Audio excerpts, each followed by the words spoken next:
Well, let's just jump right into it. So this is a very impromptu stream where I'll be going through some of the exercises of chemical engineering at Absalon.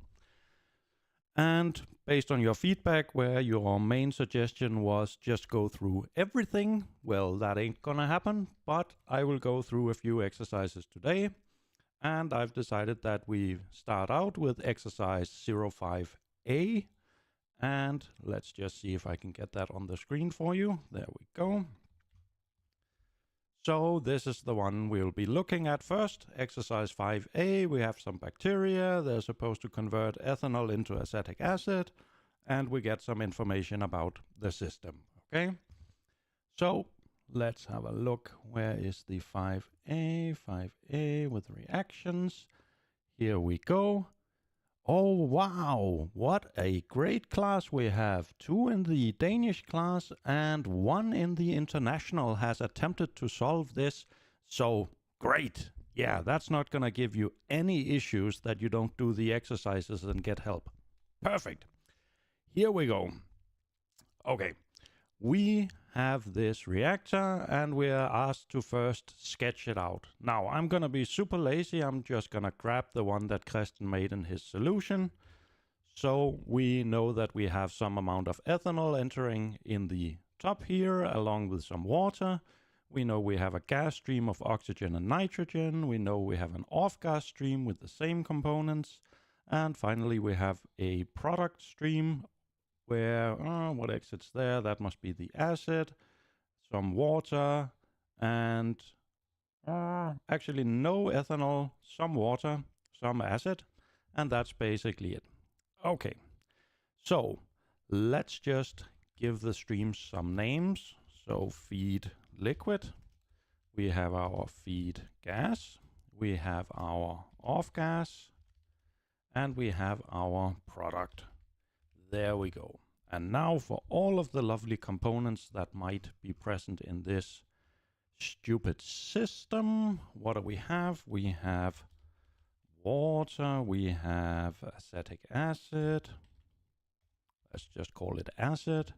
We have our O2, we have our ethanol, and we have our nitrogen. And then a total. Now this is going to be on a mole basis. So we'll just put that in. And what do we know? Well, we know that the gas we're feeding to the lovely stream or to the lovely reactor, where was it? 200 moles. So we can put that in. We also know the compositions here, 79% of nitrogen and 21% of oxygen. Perfect.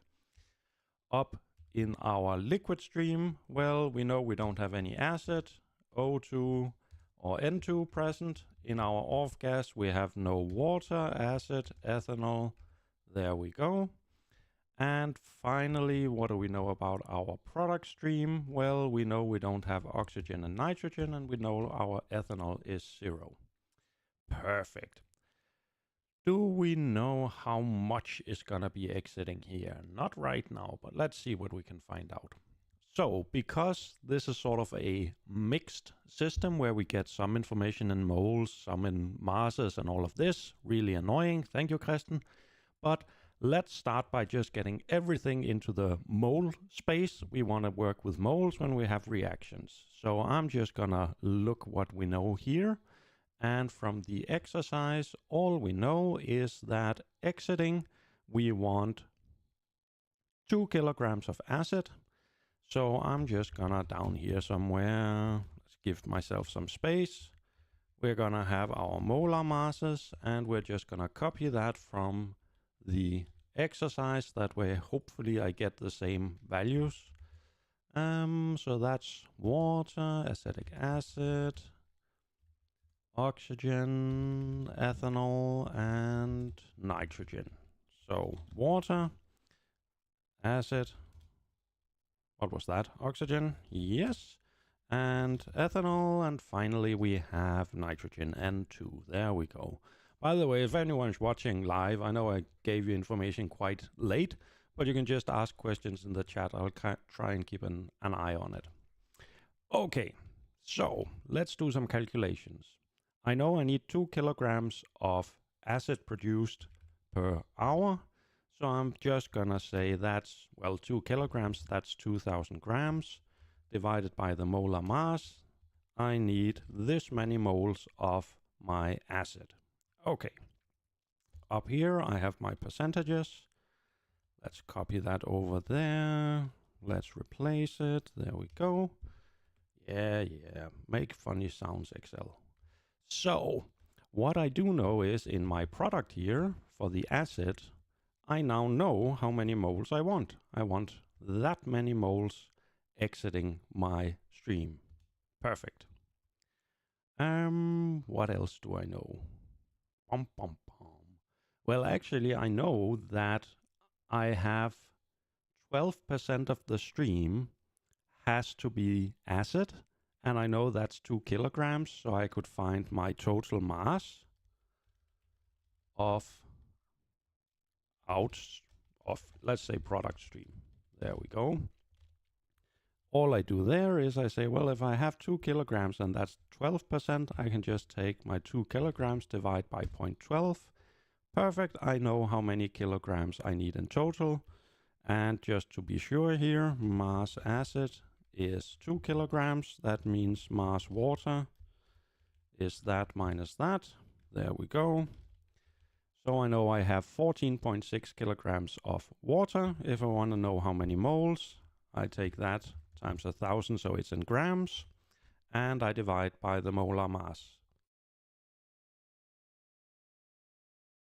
There we go. Oh, that's a lot of moles, but that's probably right. We'll see. So I know the water I have here, 813 moles. There we go. Do I have any oxygen? No. No, I consume all my ethanol. None of that. And I can do the same for my off gas. I don't have any of that. In my gas that's fed to the system, no water, acid, ethanol. And here I know I'm feeding water to my system, but I'm not sure how much. I know I'm not feeding any acid, oxygen, or nitrogen. And then I don't know how much ethanol I'm adding, do I? Let me just check. We know how much air we're adding. We know the product we want. No, we don't know how much ethanol or water that's actually exiting here. So at this point, we can start to calculate what's going on. Now, because I have reactions, I want to somehow keep track of all of the different components, all of the elements that I have. And the way I prefer to do that is I'm going to take all of the different compounds that I have, copy it, then I'm going to paste special because we're allowed to be special, and transpose it. Oh, that was a bit fast. Let me do that again. So I want to copy my components. I want to paste them special. And then I tick off this lovely one that says transpose, and I get them transposed. Actually, let me give myself a bit more space. Then I want to put in the different elements. I have carbon, hydrogen, nitrogen, and oxygen. Do I have nitrogen? Yeah, I do. Perfect. And then we just fill out this table and say, okay, water, none of that. 2 hydrogens, none of that. 1 oxygen. For the acid, we have 2 carbon, 4 hydrogen, no nitrogen, and 2 oxygen. For O2, we have 2 of those, none of the others. For the ethanol, I have 2 carbon, I have 6 hydrogen, and no nitrogen, and 1 oxygen, and down here, super simple, like that. So now I have a table for every element, or every compound, how many elements are in each of them. So below this, we take all of our streams, and we say, okay, now I would like to calculate how much carbon, how many carbon atoms. Just give me a second. I think my mic is acting up a bit. Let's try that. So what I want to do is I want to look at the feed stream, for instance, and I want to say, okay, how much carbon is entering from this stream? Well, how can I do that? Well, the brain dead approach is to say, well, I want to take the amount of water I have times the number of carbon atoms in water, and then the acid times the number of carbons in acid, and oxygen times the number of carbon in oxygen, and so on. And then I can move on and say, do it for hydrogen as well. How much water times number of hydrogens, blah, blah, blah. Now, at some point I'm gonna get tired of doing that manually, so I'm gonna totally cheat and use a function called SumProduct, and that basically allows me to take two vectors and multiply them together here. So SumProduct, and I'm gonna take my first stream. I happen to know I need dollar signs there. And then I would like to take this other one. The problem is, if I do this, we can try. I think it's just gonna say, yeah, something's completely wrong. The problem is, right now I have two vectors that are oriented differently. So I'm just gonna transpose again. And oh, now I'm messing everything up. There we go, transpose that one, two of those. There we go. So I want to take my first stream, all of the number of moles, and I want to sum product it with the transpose of the table I have down here. At this point, fill to the right, fill down. I now know exactly how much carbon, hydrogen, and so on are in all of my streams. Hang on, this doesn't look right. What did we forget? Here. How much oxygen actually enters? Well, I know I have that many moles. I know that 21% of it is oxygen. That was nice and easy. Fill to the right. There we go. In our off gas, what don't we know here? We actually don't know how much oxygen is gonna be there. Do we know how much nitrogen? Well, we can sort of cheat because we know nitrogen is not being consumed in the reaction. So if 158 moles comes in, the same number comes out, hopefully. So there we go. And then I just sum up everything like we normally do mass balances or mole balances. And I say, okay, I have two streams coming in. I have my liquid stream or feed. I have my gas. And then I want to subtract my off gas and product stream. There we go. Fill to the right, nothing is balanced, everything looks horrible, and that is fine. So at this point, I have only 3 unknowns. I think I'm missing something. We figured that and that out. Off gas, no water, no acid. No, we might just, yeah, that should be fine. Well, actually, the nitrogen balance makes no sense. So it's automatically 0. But that means I have 3 unknowns and I have 3 equations that actually matter. So now we just set up our solver and we say I want one of my lovely atomic balances to be 0. I would like the other ones to be 0 as well.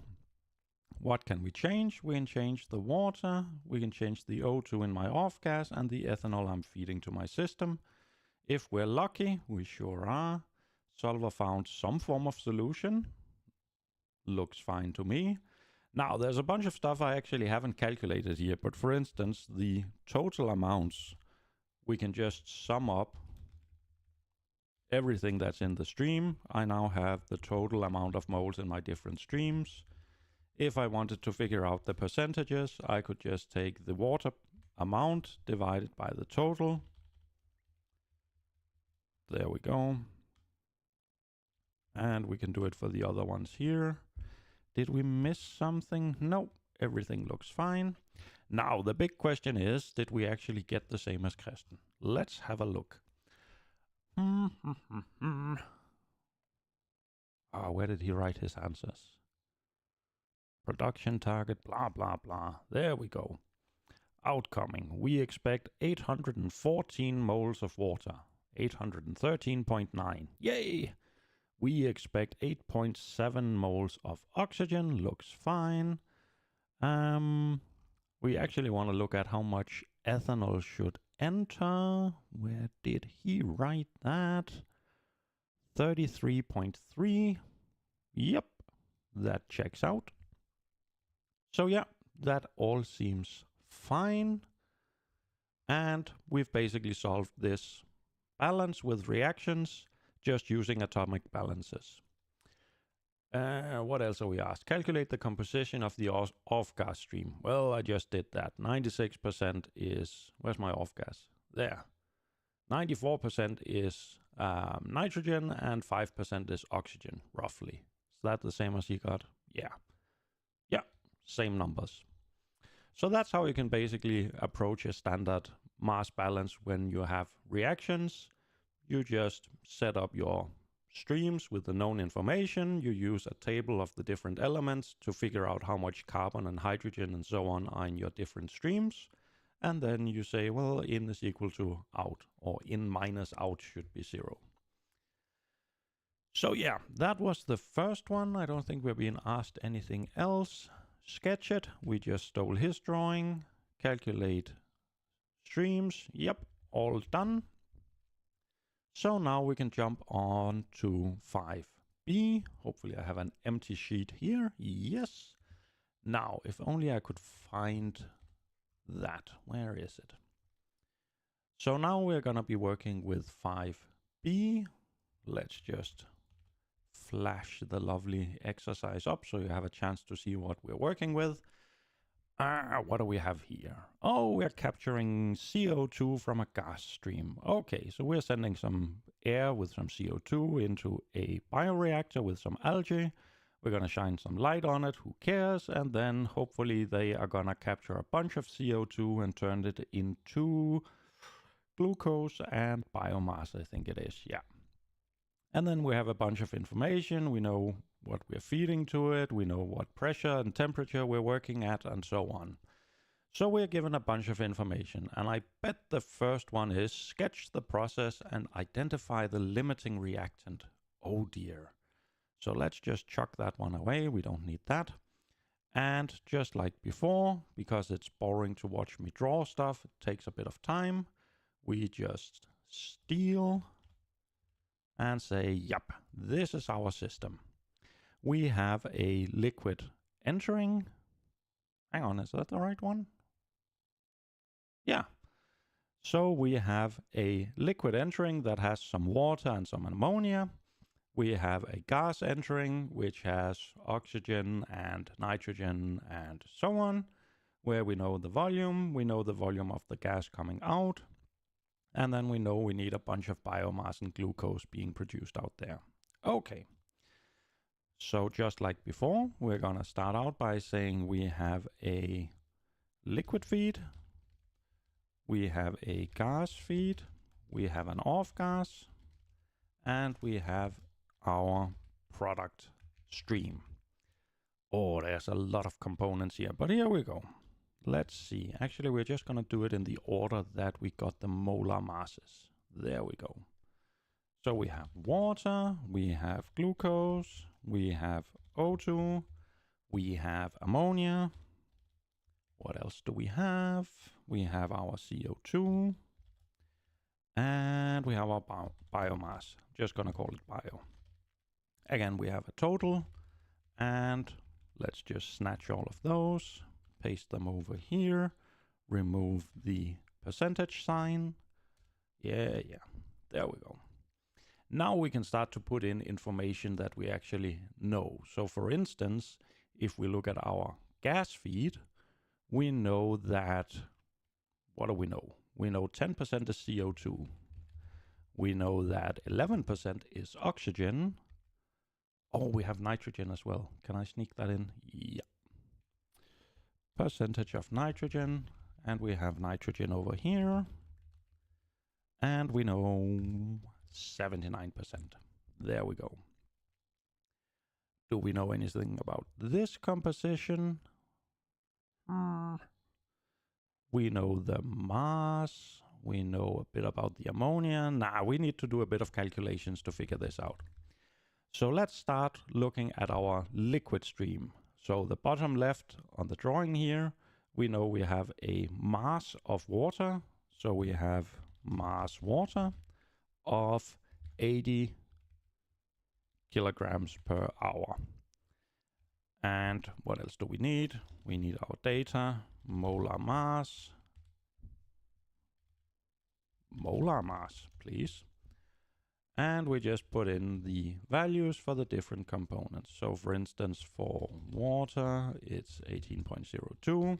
I'll fill it out as I need them. So here I want to figure out the moles of water. There's 80 kilograms. Multiply by 1,000 gives it in grams. Divide by the molar mass. I know how many moles of water that I have. And I can then go up here and say, okay, I'm just going to put in the number of moles of water. In my incoming liquid stream, there's no glucose, there's no oxygen, there's no CO2, biomass, or nitrogen. There is some ammonia. I'm being told that, where is it?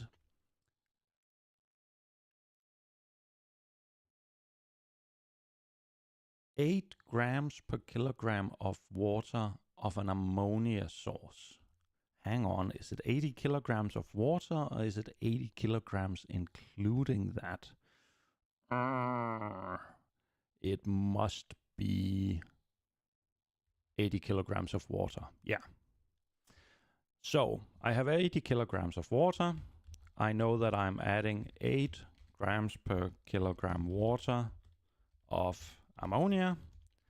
So that means my grams of ammonia is 8 grams per kilogram times the number of kilograms. So that's the gram of ammonia. And then we can jump over here again and say, well, I would like to know how many moles. So I, of course, need, actually, just so I have it in the right order, glucose, oxygen, ammonia. There we go. Ammonia, 17.03 grams divided by molar mass gives me moles of ammonia. And then we jump back and say, perfect, I know how many moles I have there. If I want the total, I can just sum up all of the stuff I have here. There we go. For our gas stream, we need to do a bit of calculations again. We know we have, not 100 cubic meters. So we're going to say our volume is 100 cubic meters. And then we need our ideal gas law. So we need RTP. And I'm sure that we got it, and he gave it in the right units, 8.314 Pascal, cubic meters, moles, Kelvin. That should be fine, because we are told the temperature, 298. We are told the pressure, 1 times 10 to the 5 in Pascal. And then finally, we can just calculate the number of moles. We just take pressure times volume divided by gas constant times temperature. I know how many moles of gas I have, so I just go to my total here of my gas feed, and I say it's equal to that. And just because I know I'll need it, our outgoing volume is 100.2 cubic meters, and we do the exact same calculation as before. So we just say pressure times the new volume divided by gas constant times temperature. There we go. So moles gas in, moles gas out, and we can just scroll up here and say this is my off gas. How many moles in total? Well, I just calculated it. There we go. What else do we know? Nothing much else. Sketch the process, identify the limiting reactant. Okay, so we have a sketch. We've put in the information that we have. We can actually just, for the gas stream here, we can say total number of moles times the percentage. And, whoa. I'm just going to fill out the ones I need, otherwise there'll be a lot of zeros. Hang on, that's not right. Oh dear, oh dear. Oh dear.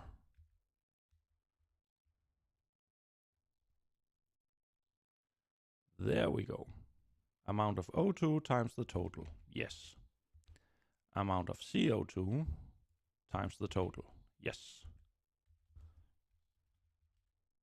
And amount of nitrogen times the total. Let's just call it N2 so I don't mess up. There we go. So, where is our reaction? We had it down here somewhere. Come on up. Let's have a look at it. So if we look on the left-hand side, it's CO2, water, and ammonia. That's what we care about. So I'm gonna do a very quick and dirty calculation over here and say for CO2, for H2O, and for NH3, I want to calculate the ratio of them. So I'm going to take my amount of CO2, which is that, divided by 10, because that's how many CO2 I need per reaction. There we go. Then I'm going to take the number of moles of, where's my water, divided by 8, because I need 8 of them. And finally, I'm going to take my ammonia, divide by 0.72. There we go. Smallest number is for CO2. My limiting reactant is CO2. Then we jump on and say, okay, I bet, yeah, now we need to calculate what comes out of this system, assuming full conversion of the limiting reactant. So that means I can say for certainty that in my off gas, there is no CO2, nor is there in my product. Not that there would be. All of the other stuff, I mean, we can go through and say, well, for instance, in our off gas, we don't have biomass. What else don't we have? We don't have water, I believe. I think we can assume, let's see here. No water evaporates, all ammonia is dissolved. Perfect. So in my off gas, I don't have water, I don't have ammonia, I for sure don't have glucose.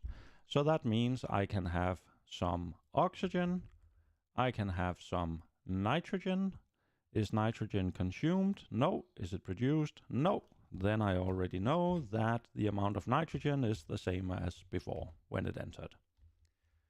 For my production, I have no idea about anything other than there's definitely no oxygen, there's no CO2, there's no N2. So that means I could potentially have biomass, ammonia, glucose, and I'm gonna have some water.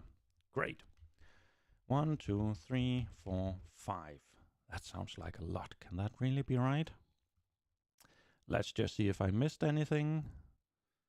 Nope.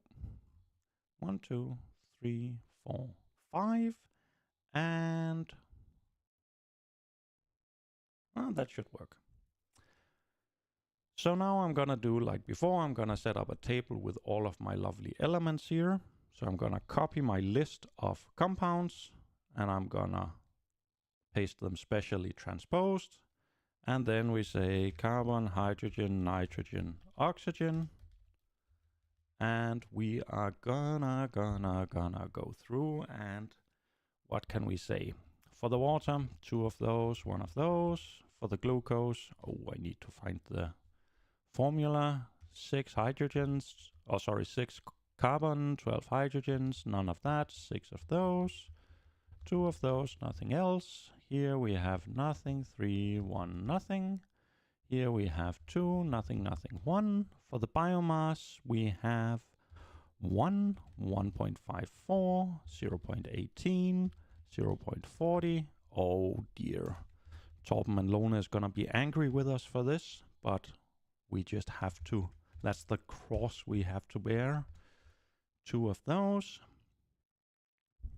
I feel like I've missed something.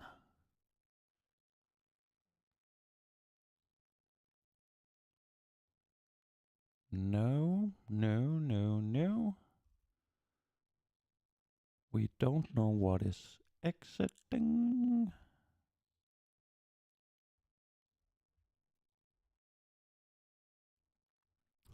No. Let's just see.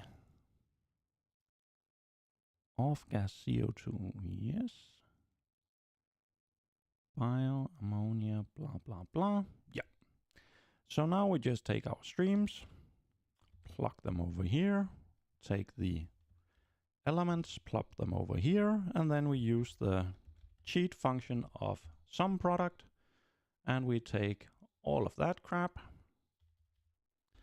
and we take the transpose of all of that,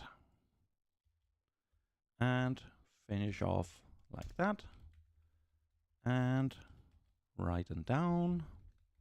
And then we just say, well, I would like the 2 feed streams, subtract the 2 exiting streams, fill to the right. 1, 2, 3, 4, 5. 1, 2, 3, 4. This can't be right. I must have missed something.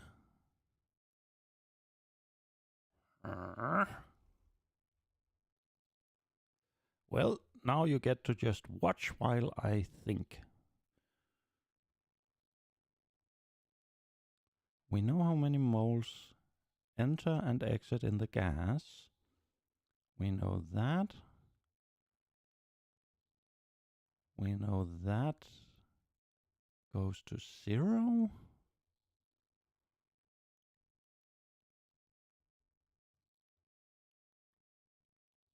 $80 kilograms of water, did we take that into account? Yes. The ammonia, we took that into account.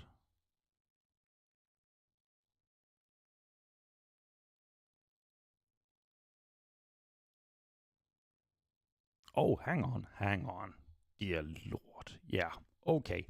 So, in our gas stream, we know that there are 2 components exiting, N2 and O2.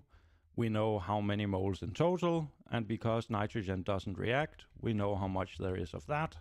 So I bet you that the amount of oxygen is the total number of moles minus how much nitrogen there is. Ta-da! And suddenly this is no longer an unknown. 4 unknowns, 4 equations. There we go. So now we just have to set up our solver. We jump here and we say, yeah, first equation, value of 0. All the other ones here should also be 0. What variables do we have? Well, everything I've colored yellow, those 4. With a bit of luck, yep, we spit out a lovely solution. Just because I want the total number of moles, I'm just gonna sum all of those up. And now we can then look and see if we got at least close to the same as the solution. Yep, same amount of ammonia and so on fed. Where do we have the outgoing stuff? Let's check. Glucose should be about 40 moles. Yep, our biomass 161. Yep, everything looks fine. So now we have solved all of that. What is the composition of the gas stream? Oh, we have to calculate that. Fair enough, Kristen. Fair enough. We won't judge. Divided by this. And the composition in my outgoing gas stream. There we go. 21% oxygen and 78% nitrogen, roughly. Same as what he found. Perfect. Anything else in that? No, we don't have to do anything about that. So that was 5B. 5B, where do we have it? Exercise 5B. Oh wow, 2 students in the Danish class did this. Very nice, very nice. 1 in the international. Oh, you've been working so hard, you poor students. I mean, how are you surprised that you're having trouble with exam questions? Well, let's move on. We're going to the 7A, so I'm going to move into energy balances. Some of you mentioned you had issues with those as well. We're going to start off with a very simple one. So 7A, let's just grab the drawing that we have. So it's this one. So all we want to do is we want to take 1 kilogram of ice. We want to heat it up, melt it, evaporate it, and then heat it up until 120 degrees Celsius. Now, there's a variety of ways you can approach this. I prefer to just take it step by step, and every time I can sort of look at it and say, does the values I get, do they make sense to me? So let's see what we can get here. I'm just gonna squeeze that down a little. And because I know I'll need a bunch of the data here, we're gonna create an entire data block where here. So we have our molar mass. We actually only need it for water, so that's very simple. And we have our heat capacity values, and we're just gonna type in all of them, 4.18, 1.86. So this was ice or water solid.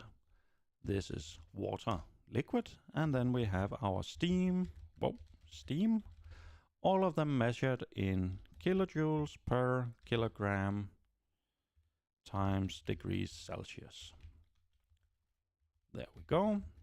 Then we have our delta H's, so our phase changes, and we have 6.01 and 44.0. This is fusion, this is evaporation, and this was this was in kilojoule per mole. Same for the other one. Okay, so I know Christian in the solutions, he sort of has it built up with a lot of weird equations that can be a bit difficult to follow along, but I'm just gonna do it very, very simply and say, we need to set up an energy balance and determine the contributions, blah, blah, blah. We need to figure out how much energy we need for this. Perfect. Okay, in theory, we have to look at what actually happens when we melt this. So the general energy balance, you have your delta H, you have your kinetic energy potential, you have your heat work, and you have your shaft work. We don't have any stirring, shaft work goes away. We don't know anything about kinetic or potential energies in this, they go away. So basically we end up saying delta H, the energy we need, is equal to the heat supplied to the system. And then we can start to figure out how much energy we actually need. Okay, so I'm just gonna build it up in steps, and I'm gonna say we start out with some ice at minus 25 degrees Celsius. Now, the first thing I wanna do is I wanna heat up my water or my ice until melting point. So that's my first step. Heat to 0 degrees Celsius. Oh dear. There we go. And I happen to know that I need a start temperature. I need an end temperature. I'm gonna calculate my change in temperature. What else do we need? That should pretty much be it. We do need the amount of water we're dealing with. Now we know it's 1 kilogram, so that's 1,000 grams. Oh no, we don't need that yet because our CP values are in kilojoules per kilogram Celsius. Thank you, Christian. That was very kind. So I start out at minus 25 degrees Celsius. I want to heat it up till it melts. That would be 0. And then I just take end temperature minus starting temperature. I have a delta T of 25 degrees Celsius. Let's see how much energy that requires. Well, delta T times the, I need the mass of water somewhere. Mass water. 1 kilogram. There we go. So I'm gonna take 1 kilogram of water times the delta T times the CP value for ice. There we go. That means I need 52.75 kilojoules in order to make this change. Minus 25 degrees Celsius to 0 degrees Celsius. Then let's melt it. We melt it at 0 degrees, so no change in temperature, but we then say, okay, in order to do that, I need to have it in moles. So I need to calculate the moles up here. If I have 1 kilogram of water multiplied by 1,000 to get it in grams, divide by the molar mass, 55 moles. Perfect. It costs me 6.01 kilojoules for every mole that I have. So I have 55.5 of them. So I need to pay up 333 kilojoules in order to melt all of this lovely water.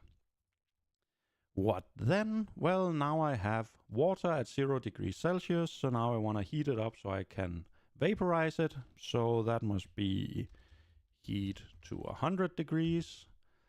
I'm starting at 0, ending up at 100, and then I do just like before. I say I'm using my CP values, I need the kilograms. So how much does it cost to take 1 kilogram of water, change the temperature of delta T, so 100 degrees, if it costs, where's water, 4.18 kilojoules per kilogram per degree Celsius. There we go. And finally, I now have water at 100 degrees Celsius. I now want to vaporize it. We start out at 100 and end up at 100. How much does that cost me? Well, I have that many moles and it costs 44 kilojoules per mole. There we go. And finally, I want to heat my steam. I start out at 100 degrees and I want to heat it up to 120. And I do just like before. I say I have 1 kilogram. I want to change it to 20 degrees. And it costs me 1.86 kilojoules for every kilogram that I want to change 1 degree Celsius. So now I have all of the different energies. And my energy balance now, sum everything up. I have, let's put some units on it, 3,200 kilojoules or megajoules, 3.28 megajoules. Let's see. Oh dear, that's not what the solution says. Huh.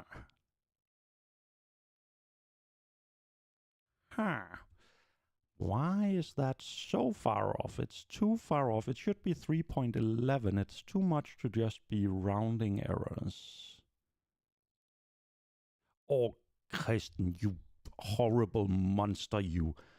Oh dear. Look at what he did. Look at what he did. This is not acceptable. What is it my Spanish students say? No es aceptable. Where is it? The vaporization enthalpy is given at 25 degrees Celsius, not 100. Oh. I'm gonna have angry words with him for tricking me like that. Okay, so we have to redo a bit of this. Where was it? We're melting it. We're not heating it to 100 degrees because we only need to heat it to 25 degrees. That's where we have our delta H vaporization. So from 0 to 25, that updates. Then we want to vaporize it. We vaporize it at 25 degrees, and then we need to heat it, not from 100. We've vaporized it at 25, so from 25 to 120. And what do you know? Everything updated. We now get 3.1, well, rounding off 3.11 megajoules, exactly what Kristen got as well. Okay, so we need to be careful about what, let's just drag this over again. We need to be careful about what temperature we're given these values, right? It doesn't have to be the temperature where we sort of know that it happens. That's the mistake I made. I said, well, water evaporates at 100 degrees, so that's probably where we have the value. Oh, well. There we go. Bum, bum, bum, bum, bum. That was basically 7a. Were we asked anything else? Specify reference conditions, blah, blah, blah. Calculate overall required heat. Yes, we need to supply 3.11 megajoules. And then we are very happy and we have some nice warm steam. Not sure what we need it for, but at least we have it now. Wait, where did my chat go? Where did everything go? Oh no!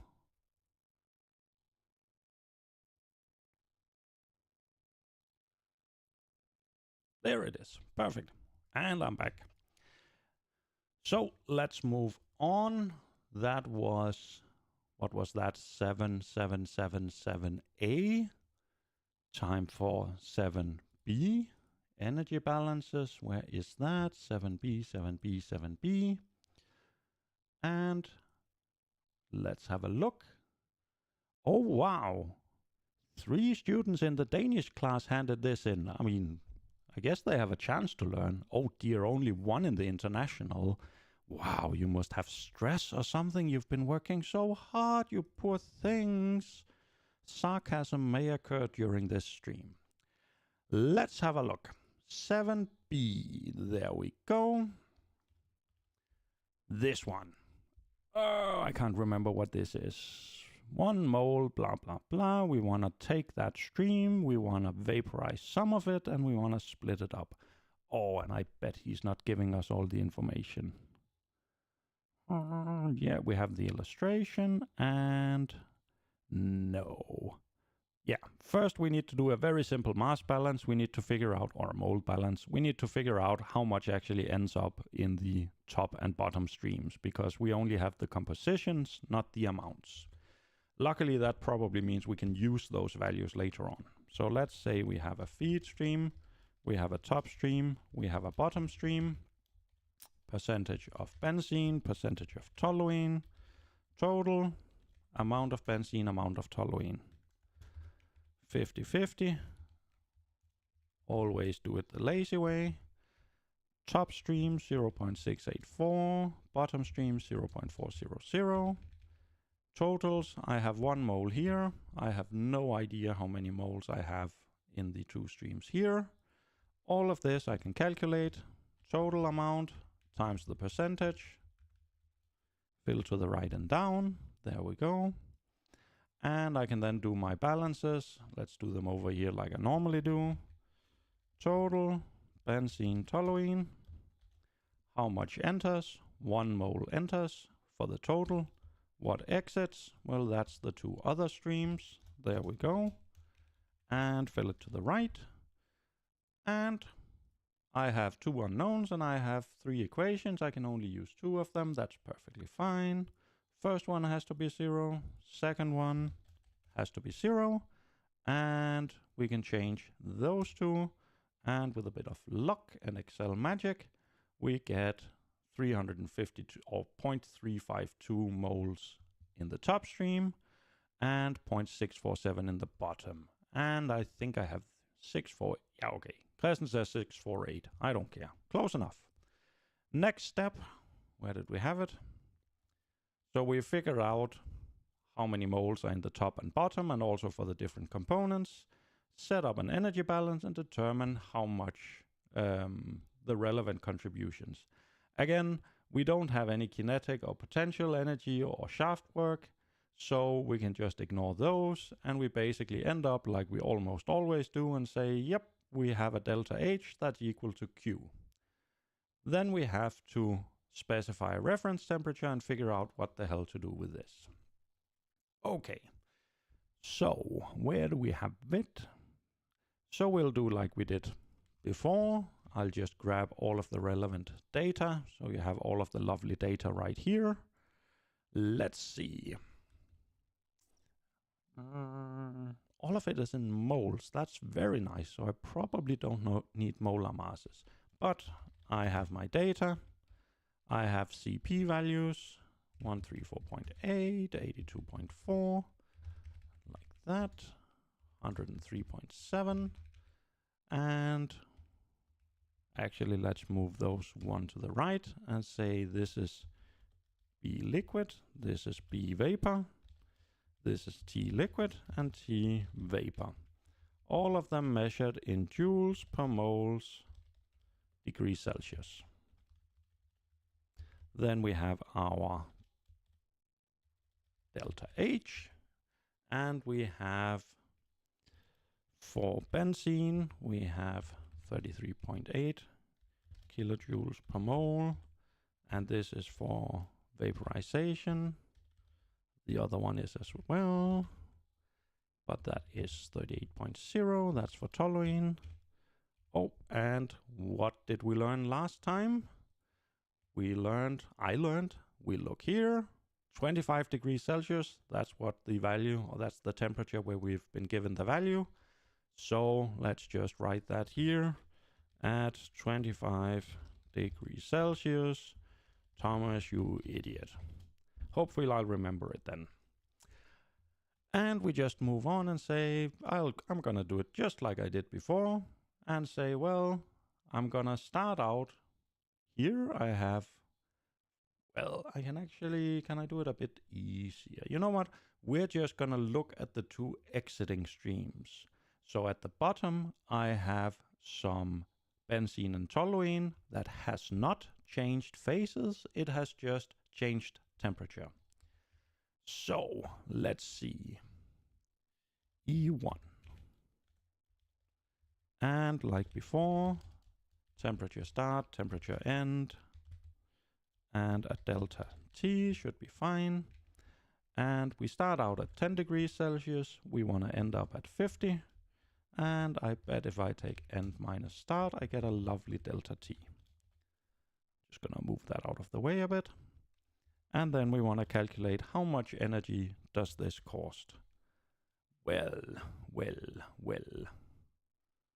Actually, let's say how much energy does it cost for benzene and how much for toluene. That's gonna make it easier. So, how much energy is, or what is the delta H of taking my benzene, how many moles were that? Where was it? Bottom stream. 0.25 moles of benzene from 10 degrees Celsius to 50. Well, I take the number of moles, I multiply it by my delta T, I multiply it by my CP value for, in this case, benzene as a liquid.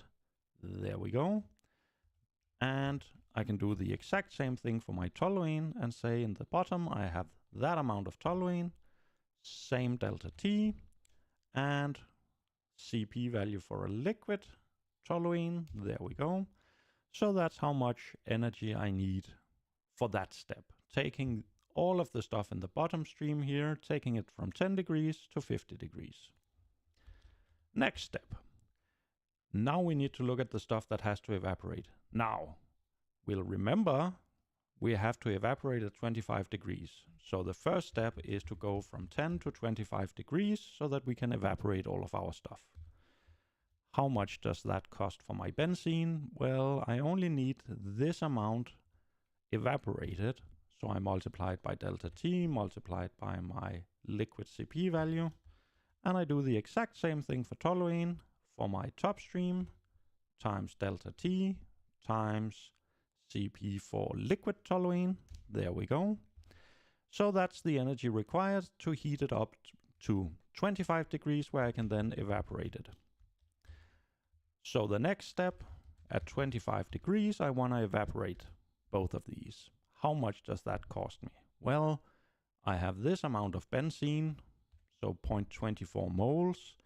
It costs me this amount of kilojoules per mole. I'm going to do myself a favor and say, well, just so we are using the same units, in order to turn kilojoules into joules, I'm going to multiply by 1,000. There. That's the amount of energy to vaporize the amount of benzene that I want to have in my top stream. And I do the same for my toluene. That many moles. That's the price per mole times 1,000 because we want it in joules. There we go. Finally, I would like to take my new gas phase toluene and benzene and heat it up from 25 to 50 degrees Celsius. And we do just like before. That's the number of moles of benzene. That's my delta T. And benzene vapor has a CP value of 82.4. There we go. And we do the same for toluene. I have that amount, 25 degrees Celsius as delta T, and vapor of toluene CP value. There we go. So that's all of the energy, and then we can basically, here we could say E total, and we just say sum up all of that. So that's the energy for benzene and for toluene, and I can just sum up those two. That would be the number of joules that I need, number of kilojoules that I need, and finally, we look at the solution and say, did we actually do it right or did I miss something? Nope, I did it right, 17.7. So that's how I was taught to do energy balances. That's how I prefer to do it. And to me, the advantage is that I get a lot of steps. I need to do a lot more like calculations than what you will see in many solutions. But for every step, I can look at it and say, is this the value I expect? So for instance, here, I want to heat something up from 10 to 50. If I want to heat it up, do I need to add energy or take energy away? I need to add energy in order to do that. So I know that my values here have to be positive. If I was doing it the other way, so now everything's going to be messed up, but let's say I start out at 50 degrees and want to cool it down to 10. Suddenly I get negative values. And I say, yeah, that makes sense. If I take something that's at 50 degrees and I change the temperature to 10 degrees, it releases some heat. I need to remove some energy. So I need to take that out of my system. But let's change it back. There we go. So yeah, that's basically how I tend to approach energy balances. Just take it step by step, and you know, the smaller the steps, the better almost, because it, at least to me, it's much easier to keep an overview of all of this. Now, of course, you can combine all of this, like all of this, if you wanted to spend the time, you could actually condense it down to just one equation, basically one very long equation, and say, yep, 17.7 kilojoules, ta-da. But yeah, that's all I have for this time. I hope some of you find it useful, and you can of course rewatch at a later time. I'll try and see if I can find time tomorrow to go through some other stuff. I think, if I recall right, some of you asked about more with reactions, but we did a bit of that. Maybe something like extraction, maybe an extraction, and what is the other? Extraction and maybe a distillation assignment. I think I'll try and find time for that tomorrow. But yeah, thanks for tuning in. Hopefully you get something out.